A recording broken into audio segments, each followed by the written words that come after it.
The name Oliver Stone. First thing that comes up. Conspiracy theory. JFK movie. Right. Okay.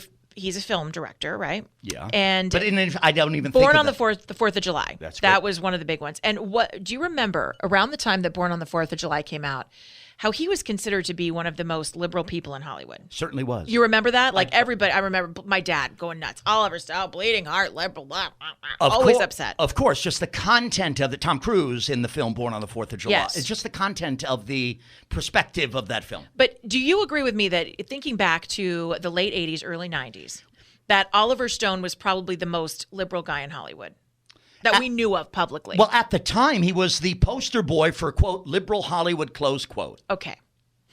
Oliver Stone, this just shows you, if you want to see how far Hollywood has gone whoosh, to the left, Oliver Stone is now sounding like me, like one of you, maybe listening to this program. Oliver Stone made news, and this is an article from the Hollywood Reporter that ran yesterday. He said Hollywood, he has no interest now in producing big budget films with mainstream studios because he said Hollywood now, you can't make a film without a COVID advisor. You can't make a film without a sensitivity counselor.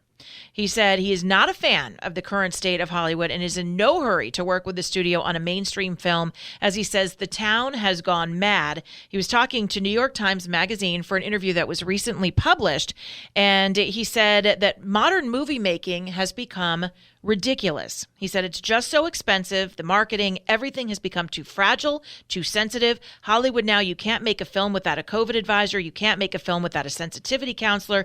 It's ridiculous. These words from Oliver Stone, a man who with his films, as you described in the period of time in the late 80s and the 90s, had something to say. He had something to say. He had art to produce, right, and a message that came with it. And anyone who's a true artist, Oliver Stone is certainly one. Anyone who has a beating heart has something they want to say or express.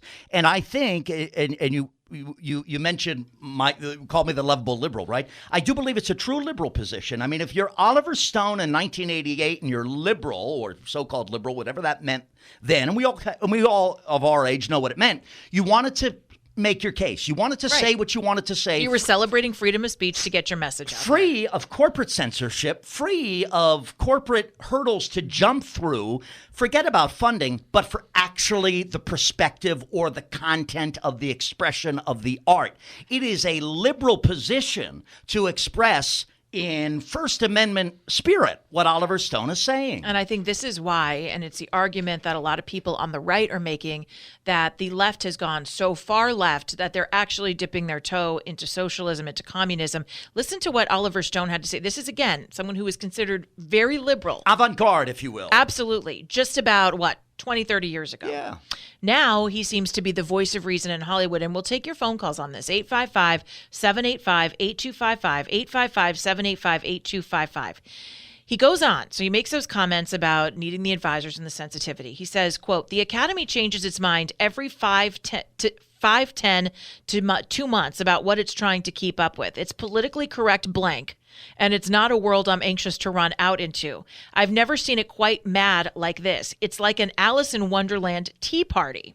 Now, they asked him to expound on these gripes. He said, I just read something about how films are going to be very expensive to make now because you need to take all of these precautions, and a 50-day shoot now becomes a 60-day shoot, social distancing for actors. That's what I'm talking about. He said he's not done completely making movies. He says he's in the midst of a couple of documentaries, one on JFK, which is a film he did back in 1991.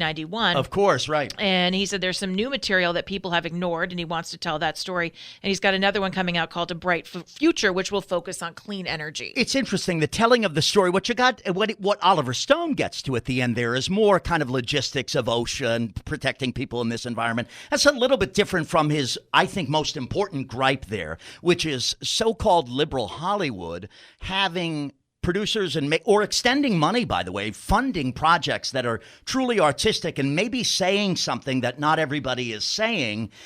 If these folks are not, you're not liberal Hollywood if you're not encouraging and affording artists the opportunity to express themselves. Dennis Prager says so many really, really, really smart things. And one of the things that always sticks with me when he talks about you is he celebrates the type of liberal that you are. And that might be, maybe we call you old school, maybe we call you a classical liberal. I'm just, you can call me a liberal. I know what I am. It used to be that liberals fought for freedom of speech, for the freedom of creativity, for the freedom of art. And now the people that we define as liberals are actually fighting against that. They're trying to censor what people say, the thought police, the cancel culture. Everything has to be politically correct.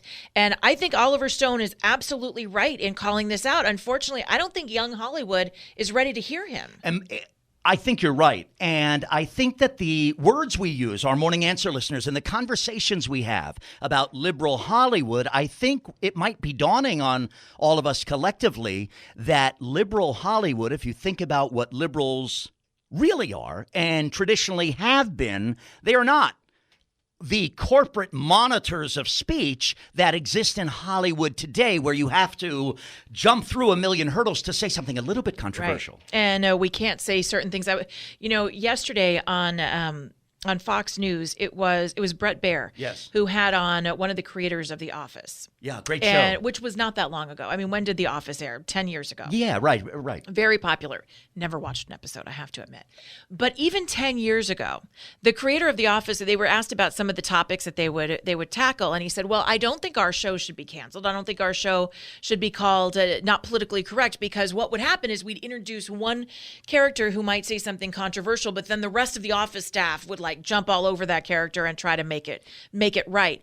This is what's on the minds of people who are creating content, and this was 10 years ago. Imagine if you look back at TV and at movies, how many films will no longer be considered as part of our cultural history in this country because somehow someone's going to find something bad about it. We talked about Gone with the Wind. That's right. That was canceled because of the slave that was in it, the woman, Mammy, the character. There was a television sitcom in the 1970s, and it was about a man who was a hairstylist who was openly gay. No one ever saw it on TV because the network, forgive me, I can't recall which of the big three it was, never put an episode on the air. And I believe, forgive me if I'm wrong, it was a Mel Brooks project. I think I could be wrong. And if I am, I stand to be corrected. And I don't know that I'm right. Yeah. But I know that was the issue, that many thought they wouldn't have an openly gay character. You look now to Modern Family, which wrapped up, of course. The point is, there are, in this censorship of people expressing art, there are categories of things